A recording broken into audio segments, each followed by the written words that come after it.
All right, let's talk Baltimore Ravens football here. Lamar Jackson, still no decision on his future. The franchise tag deadline is tomorrow, Tuesday, March 7th. There's reports from ESPN Jeremy Fowler that they're considering the non-exclusive franchise tag. At the same time, Tom Pelissero reported that Eric DeCosta, the GM of the Ravens, flew to Miami to speak with Lamar Jackson. And while that attempt was vigilant, they're still very far apart on a new deal. Lamar wants the guaranteed max, a Deshaun Watson type contract. The Ravens are not looking to follow suit with the Cleveland Browns.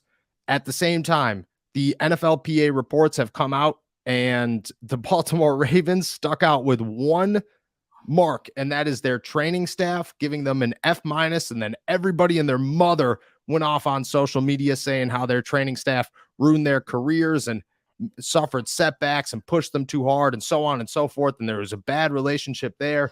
That guy has since been fired, but still not a good place to be for the Baltimore Ravens. And then finally, a wide receiver, Rashad Bateman, going off on GM Eric DeCosta, saying that he does not build a team around his players. We'll get to that. Let's start with Lamar Jackson. We are 24 hours away, essentially, from the franchise tag deadline. The Ravens are now considering the non-exclusive, which we have talked about before.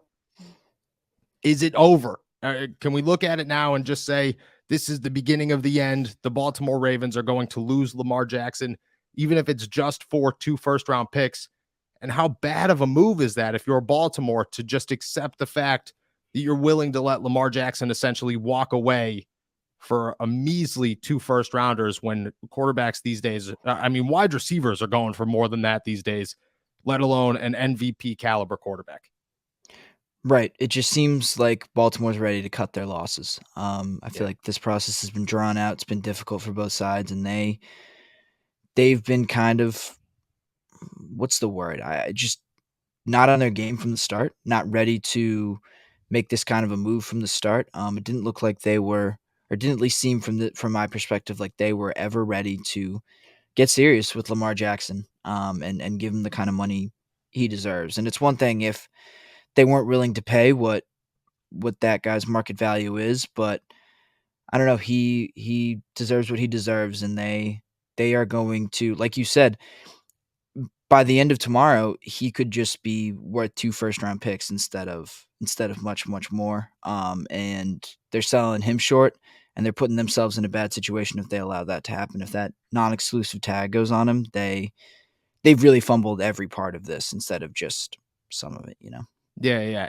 That's exactly it. I think that things should have moved faster. Like, I'm not upset with the Baltimore Ravens for not being able to get a deal done, although get a deal done. It's Lamar Jackson. Like, stop trying to act as if this guy isn't an MVP quarterback. This guy could lead you to a Super Bowl. It's not your fault. And we'll get into the whole wide receiver thing here in a second. It's not your fault that it's not his fault that you have not built a team around this guy, or even tried to build a team around this guy in the last couple of years. And now you're looking at a situation where you're going, we're not going to go win a Super Bowl this season, most likely. So why would we waste all this money on Lamar Jackson? Or we have all these pieces that are still missing that we have to fill. We can't go waste all this money on a quarterback. Well, if you put the pieces together before this situation, you wouldn't have to worry about it. You would just be able to pay your quarterback like every other team in the NFL does year after year after year. This is not a new situation in the NFL. Every single season, quarterbacks are getting huge contracts and bigger contracts and guaranteed money. And I get it. Deshaun Watson set a terrible precedent, and if I'm the Baltimore Ravens, I don't want to set that either, but I'm going to get it as close as humanly possible without making it a trend for other teams to follow. I'm going to get Lamar Jackson as close to that guaranteed number to say, hey, look it. This is not a Deshaun Watson deal, but it's pretty close. Even if he's getting paid more a season, if he's getting paid $50 million a season and they're not guaranteeing that whole thing, well, then at that point, you're good. You can make it work. The fact that they're just looking at it and saying, okay, well, we can't get a deal done because Lamar isn't willing to budge.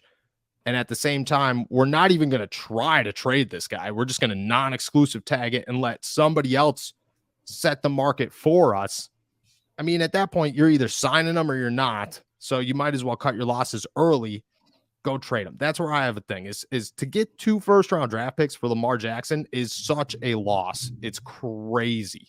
Yeah. Crazy when you could get a Super Bowl out of this guy, or you could get enough compensation to where you could fix all the needs that you were complaining about and don't have now with one trade. Instead, you're just going to be like, you know what? Well, we'll just go draft another quarterback, and then we'll have one more pick to go, screw up on another wide receiver. That's just, it doesn't make sense. Yeah, I think you hit the nail on the head with it. Just that they're not going to get this kind of half in, half out, no real solid plan about how they wanted to approach this offseason. Like there was no plan to approach Lamar's contract situation. It seemed like Nope. they knew they weren't, like, if they weren't going to give him what he wanted, they didn't have a contingency plan to try and negotiate with him. I guess, quite honestly, like it seemed like they were saying my way or the highway, and Lamar was also saying my way or the highway, and there was no budging. But then there was no contingency plan for when he said no and when he didn't budge. And I feel like this offseason for them has been a lot of just sitting around waiting for someone else to blink, for something good to fall into their lap instead of make something good happen. And it's what the Is your fire alarm going off? Yeah, I think so. One second. Yeah, go check. Sorry about that. I might leave that in. Okay. We were talking Lamar Jackson and the contingency plan. Yeah, so there was no. Okay, you're not going to pay Lamar, but like you said, there's no. Like, why are you just willing to part with him for 2 first-round picks? This guy would have taken a haul, and instead, you're just going to sacrifice. You're going to sacrifice that haul for 2 first-round picks just to cut your lot. Like, I don't know. I feel like none of what the Ravens have done this offseason, their indecision and their lack of a plan entering this process has really cost them. And they're just been too quick to the draw to do anything. Yeah, I agree. And now they're gonna suffer. We're coming down to the last 24 hours here. I don't expect anything to get done. I expect the non-exclusive tag to be placed on him, and then I mean, it's all bets are off at that moment. And you could talk about Aaron Rodgers, you could talk about Derek Carr, you could talk about whoever you want. Lamar Jackson immediately becomes the top target for any team looking for a quarterback on the free agency market. And they're all going to toss as much money as humanly possible at this guy to say, hey, like that's the thing. You let Lamar Jackson hit free agency, essentially, he's going to get so much more money than you were willing to pay him, because it goes right back to Deshaun Watson. He got way more money than anybody was willing to pay him because they had to bid on him. And if you do the same thing for Lamar Jackson, who's clearly better than Deshaun Watson, you're in trouble. It's over. It's coming to a close, and the Baltimore Ravens will have to search for a quarterback, and it just kind of depends on who signs him, because that's the other thing. If a team like the Jets sign him, who aren't in position to give the Baltimore Ravens a pick worthy of finding another quarterback, they are now looking for a new quarterback, and they don't have an answer for one, and that just makes their life 10 times more difficult. On top of that, the rest of the team is falling apart by the moment. And while we were in Indianapolis, the report cards dropped, and I do want to talk about that. But let's talk about Rashad Bateman. Coming out, Eric DaCosta was asked about problems drafting wide receivers, and he goes, if I had an answer, that would probably mean I would have some better receivers. We're going to keep swinging. There have been some guys that have been successful players for us that were draft picks. We never really hit on that. And then Rashad Bateman was just like, how about you play your players' strengths and stop pointing the finger at us and number 8. Blame the one you let do this. Blame the one you let do this. We take heat 24/7 and keep us healthy. Care about us and see what happened. Ain't no promises, though. Tired of y'all lying and capping on players for no reason. And that alludes to the fact that everybody on this roster is complaining about how the training staff has been terrible in Baltimore for years now. You look at the NFLPA report cards, and I mean, there's two teams. There are two teams in the entire National Football League who did not give their training staff A's or B's, and that is the Atlanta Falcons, who gave them a D plus, and the Baltimore Ravens, who got an F minus for this guy. And everybody's tweeting about how they ruined his career, how this guy sucked. There was no good relationship there. They've been telling them to fire him, and they won't do it. It just seems like the Baltimore Ravens are in a situation where everything's coming out to the public. The players are not fans of the GM. The quarterback is on his way out because the team does not want to spend the money that's needed to pay their MVP quarterback. And now the players are retaliating. And I mean, again, just to go full circle, seems like the beginning of the end here in Baltimore. Yeah. And I don't know, the training staff thing is so striking because it is probably the most important thing on that report card. Like there were different things about like, the food a team can give you, the locker room, like the facilities, the quality of the locker room, things like that. No, like the training staff is what is going to if you can take care of your players and their health in a sport like this, it's going to go a long way. And if you don't, it's going to go an even worse direction. Like you need to take care of them to build any kind of trust between the organization and the players. And to not do that is, I don't know. And it also showed up on the field. Like it showed up in Very true.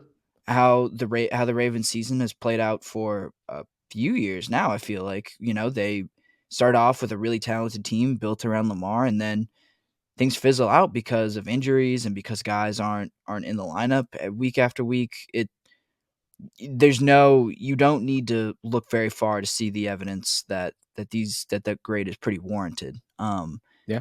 I also think about maybe 2 years ago, how strong the AFC North was, and how especially after signing Deshaun, where everyone thought this division was headed. It was going to be a gauntlet. It was going to be one of the best divisions in football. And I don't know, the Steelers, you can say they're building something, even if you're not extremely optimistic about their ceiling, but the Bengals are great. And other than that, who are the threats in that division? Things have nobody. really, like, this path is really clearing up for the Steelers and the Bengals to battle for. And the Steelers do obviously have the I don't know, the worst roster, quite honestly. Like they are not on the same level of the Bengals yet, but I mean, they split a series with the Bengals last year. I think both those games were decided by a combined 10 points. Like there is not a huge gap between those two, but there is a huge gap between the second best team in that division and the third best team in that division. Exactly. And that gap seems to be getting wider because if think about it, if Deshaun Watson never reaches full form, which at this point you can't anticipate that he's going to, the Cleveland Browns are just gonna keep collapsing because they have no money. It's the Russell Wilson situation times 10. There's no recovering from this if you're the Cleveland Browns. This is either this works or it doesn't work, and you guys are done for the next 6 years. Right. In Baltimore, you lose Lamar Jackson, you start over. So you've nothing at all to build off of. You have a good defense with Tyler Huntley as your quarterback. Sorry, I get it. He could compete with the Cincinnati Bengals in one playoff game, but he's not going to win you enough games to make the playoffs. The Steelers have a new quarterback, and they're on the up and up defensively. And the Cincinnati Bengals are going to remain Super Bowl contenders until proven otherwise. I mean, it's a bad time. It's a bad time for the Baltimore Ravens to take this hit. Last offseason, we could talk left and right about how the Cleveland Browns were a scary team. After this past season, I have no hope for them. Absolutely. But it is, just like you said, it is a much clearer path to the playoffs for the Pittsburgh Steelers this season than I think a lot of people anticipated. And, if anything, it shows that consistency really is key because the Pittsburgh Steelers do not take those lows. And even when they are a little bit lower than they usually are, this team's right where they need to be because the other teams, they're either skyrocketing into the top or they are at the bottom of the bottom. And that's the Baltimore Ravens. They're about to join them, which is wild. And in the next 24 hours, it's going to get very, very interesting. I'm excited to talk about it on Wednesday to see where we sit because the news that's going to come out in the next 24 hours is going to be bonkers. And I think it's going to show that the Baltimore Ravens are really not in a good spot. Because I also feel like Lamar's not going to be quiet after No, and the players aren't either. right. Yeah, They're going to have some stuff to say about how this all went down. yeah, it's gonna be loud. It's gonna be a good time. If you're a Pittsburgh Steelers fan, start watching. Right. Start watching. Don't and just turn the alerts on. Probably at allsteelers.com, I would recommend. And then, just do not let it fall out because it is going to be a very enjoyable 24 to 48 hours. And then if they do non-exclusive tag him, it just gets started. Like that's the beginning. Now the chaos really has begun. It's going to be a good time.